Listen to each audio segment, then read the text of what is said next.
So, Ed White was the first American to walk in space.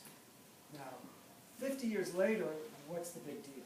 It was a very big deal then because space is a very dangerous place. There's zero pressure and the temperatures are either incredibly cold or incredibly hot. So you freeze to death, or you boil to death, or you explode to death because of the lack of pressure. So you had to have a spacesuit that would withstand all that. But of course, until somebody goes into space wearing a spacesuit, you can't know whether that spacesuit is any good. So it was very risky to go out there and test the first spacesuit. So Ed White goes out there, and as you can see from the picture, he is successful. He didn't blow up, he didn't freeze, he didn't boil. And in fact, he enjoyed himself. As he's out there, he's talking and saying how wonderful it is to be floating free, and he's taking beautiful pictures. You see 16 pages of fantastic color. No one had ever seen the Earth from up there floating free. And if you were the American public, that's the end of the story. It was a great success. And indeed, all the guys at Mission Control pulled out their cigars, the champagne was flowing. But then, Ed White had a problem when it came time to coming back into the capsule. What was that problem? He couldn't fit. He was able to get out, couldn't get in. It's like you walk into the auditorium, and now you can't get out. You've put on weight, you can't get out. What happened? Because of the vacuum of space, his spacesuit had inflated a little bit. That little bit of inflation was enough to make it impossible for him to get back in. Again, it's like you have a big meal and now you can't make it out the door. Well, NASA wasn't prepared for this. So the cigars went back in the door, the champagne went back in the refrigerator. This was a life-threatening issue. If he couldn't get back in, he was going to die. And they had no solution. This was not something anybody had ever anticipated. So consideration was given for him to open up the valve in his spacesuit and let some air out, but that would be like putting a pin in a balloon. Right? He'd explode or go somersaulting out into space. But they had no other solution. So since he was going to die anyway, they figured he might as well take a chance. So he said goodbye to his family because this looked like it was going to be the end. And so he opened up the valve for a split second and closed it, and he didn't explode. And lo and behold, he was able to get back into his capsule. But that's not the end of the story, because the story behind the story is that although Ed White was the first American to walk in space, or float in space, he wasn't the first human being to float in space. That honor went to Alexei Leonov, who had walked in space for the Russians a couple of months earlier. Now here's the interesting story. Alexei Leonov had a very successful spacewalk. Then when it came time for him to get back into his capsule, he had a problem. What do you think that problem was? Couldn't get back in. The Russians weren't prepared for that. No one had ever walked in space before, so they had no idea what could happen. So they discussed it for 20 minutes, and he was going to die. He said goodbye to his family, and he decided he would open up his pressure suit for a moment and let the air out. And it worked. And he got back in. Now, the amazing thing is that this would have happened to the Russians, and the Americans had no idea. This was not at a time of any kind of cooperation. The Russians were never going to admit that they had any kind of problem. They just said it was a very successful spacewalk.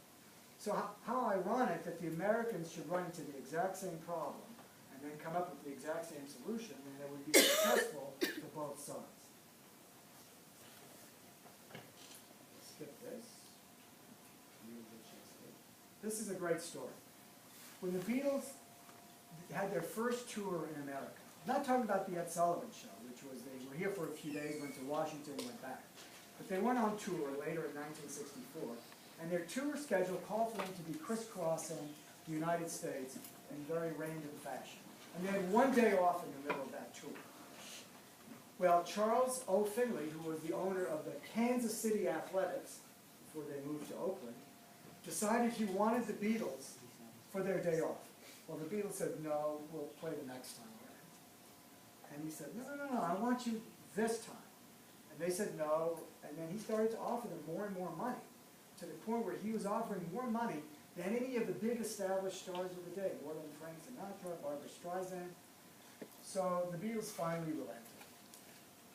And then Finley said, for the amount of money we're paying you, could you please play the song Kansas City? And the Beatles said, no, you bought our day off, you're not buying our song set. And he said, okay, let's cut to the quick. I'll give you an extra $1 million if you will play Kansas City. And they said, no. He said, I'll give you $2 million. No. $3 million.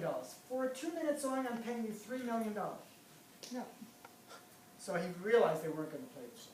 And they could have, because it was part of their repertoire. It was a standard 50s song covered by Elvis Presley.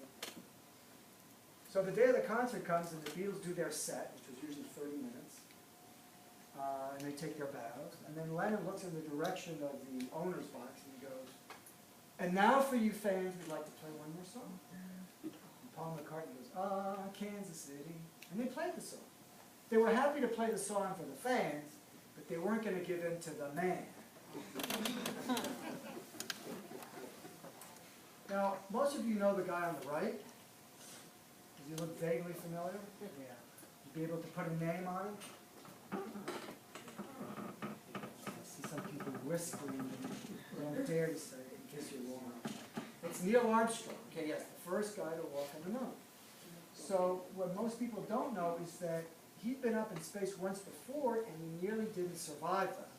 So he came really close, not only to not being the first guy on the moon, but of not surviving his first trip in space.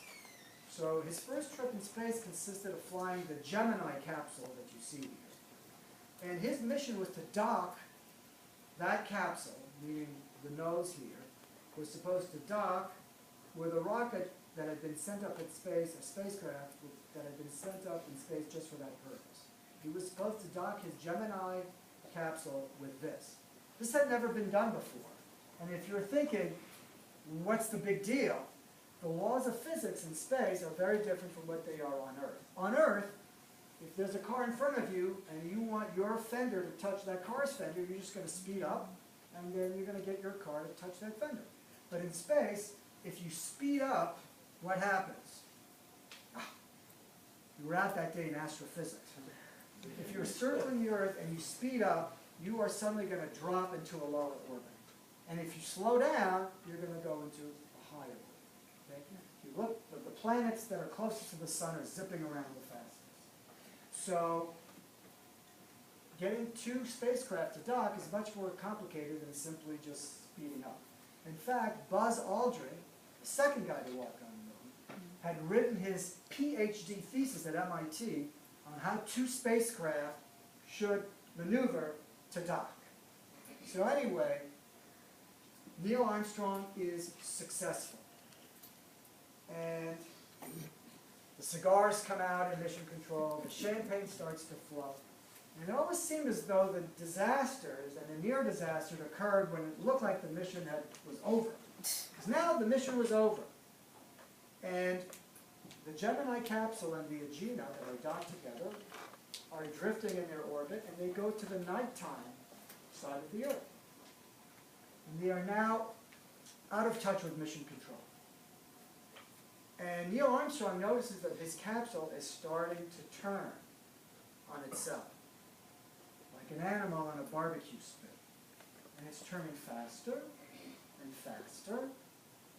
And that's not something he'd ever heard of before.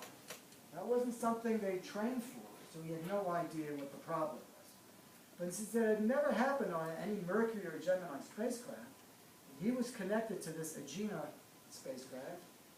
He figured, the way I think most of us would figure, that the problem had to be with the Agena spacecraft, not the Gemini capsule. So he disengages the Gemini capsule from the Agena.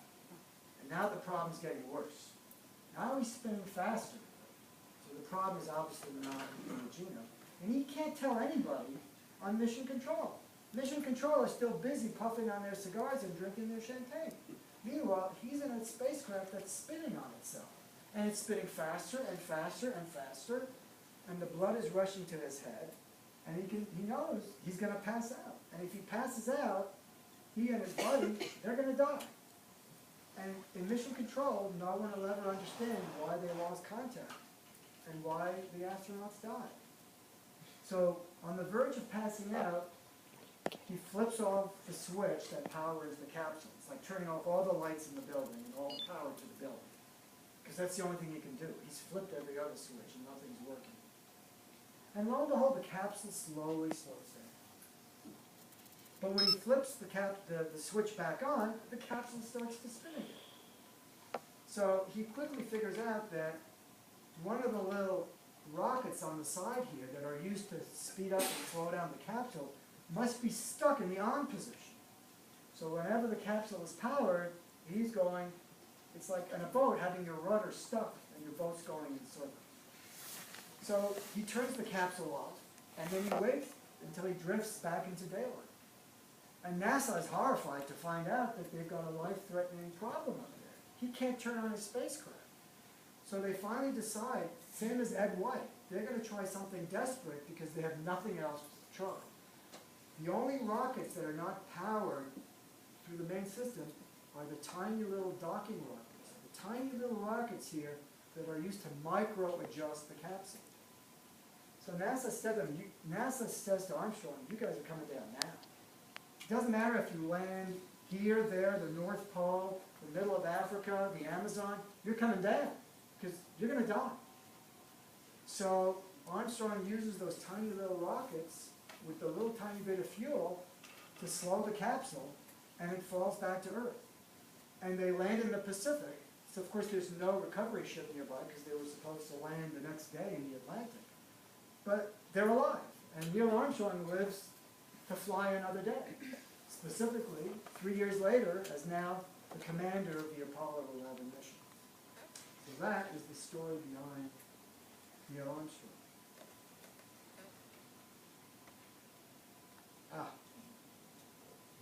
John and Yoko released an album called Two Virgins.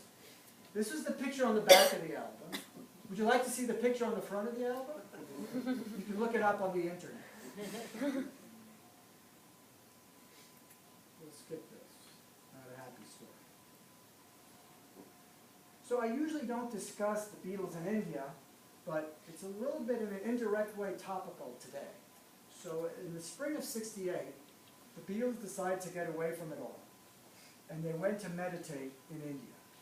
And it wasn't just the Beatles, it was their friends, people they knew, other rock stars, and a bunch of lucky people who happened to be there that week with the Maharishi who had no idea the Beatles were coming, including the guy who took all the pictures.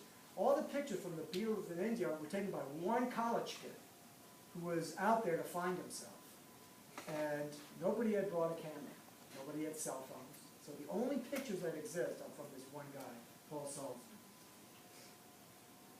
And here they are. Now, as I was saying, there were some famous people there. There was Donovan, who was a famous, anybody know Donovan? Yeah, Mellow Yellow, Season of the Witch.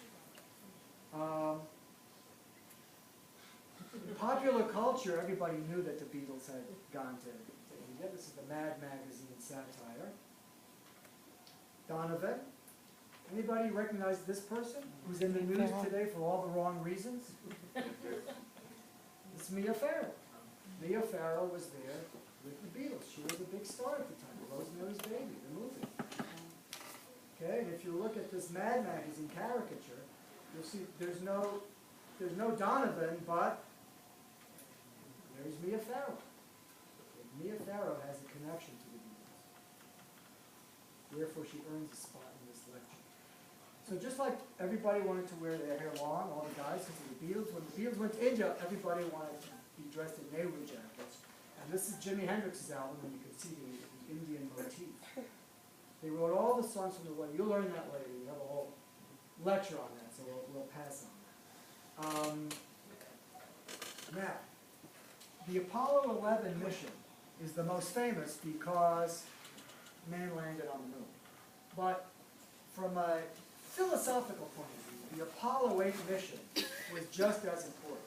The Apollo 8 mission was the first time that man, with a capital M, went to the moon. Now, they didn't land on the moon. They went around the moon.